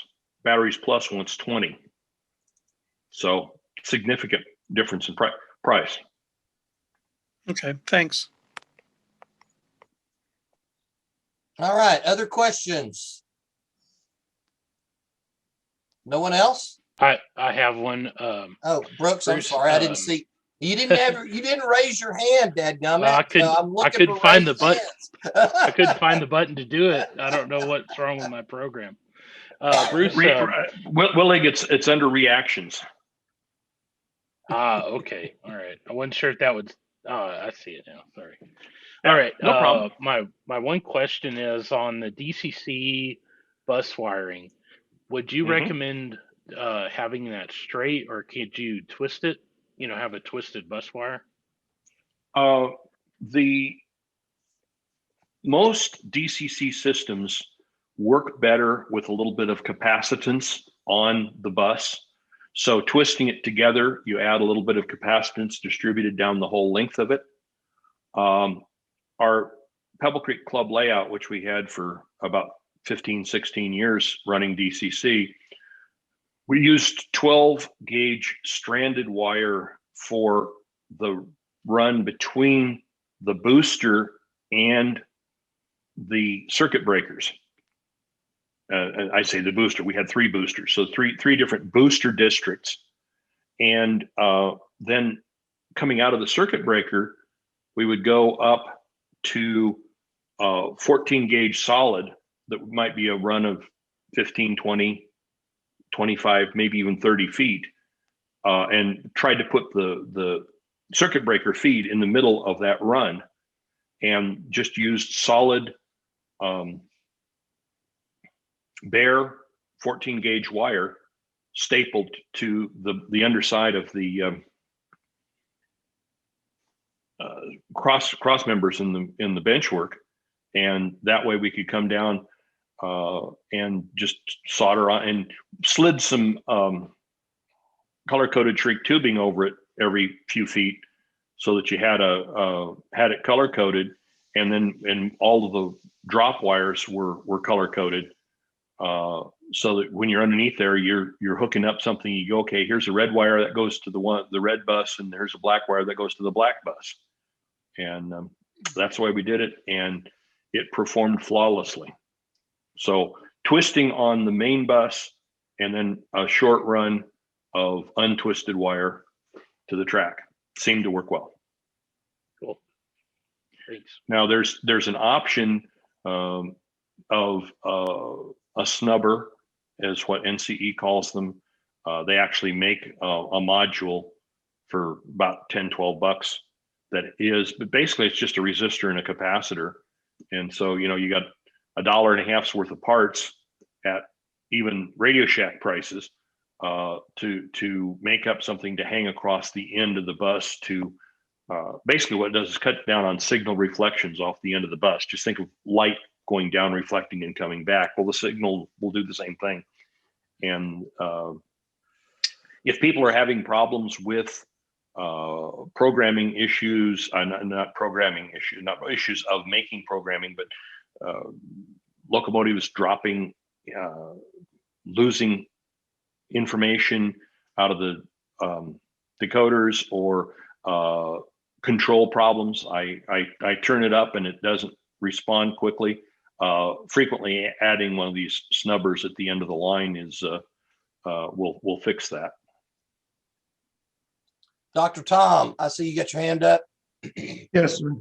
I'd like to add something. As a teacher, I'm used to seeing the, are you catching me? Yeah. Yes, sir. All right. Seeing the question behind the question. And most of us eventually know that the power going into the power to a power supply and the power coming out are about the same, a little less, but the current and the voltage going in are not the same as the current and the voltage going out. And when you have 120 volts going in, you have 12 volts coming out. You may have 1 amp going in, but you can get 10 coming out. In other words, if the voltage goes down, the current available goes up.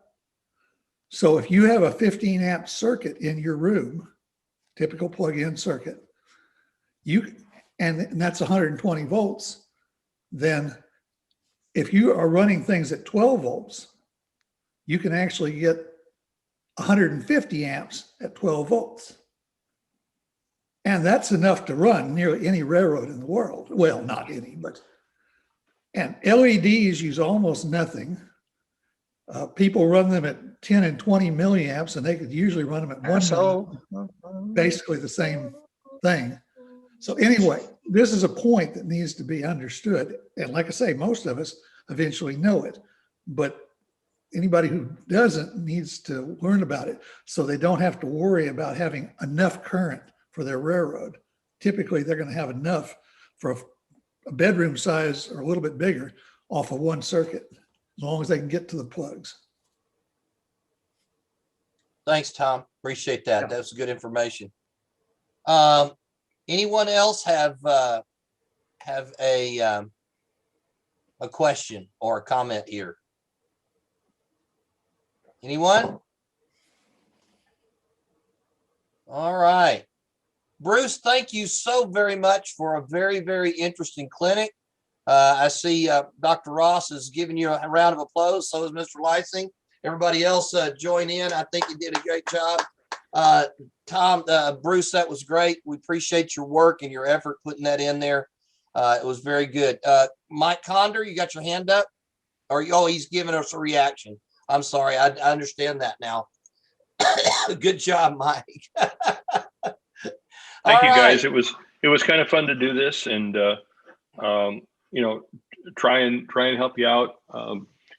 I recommend, if you got questions, go to my website. You'll find an awful lot of answers there, and if not, you can get a hold of me and from there, and we can see if we can sort out things. That's kind of what I enjoy.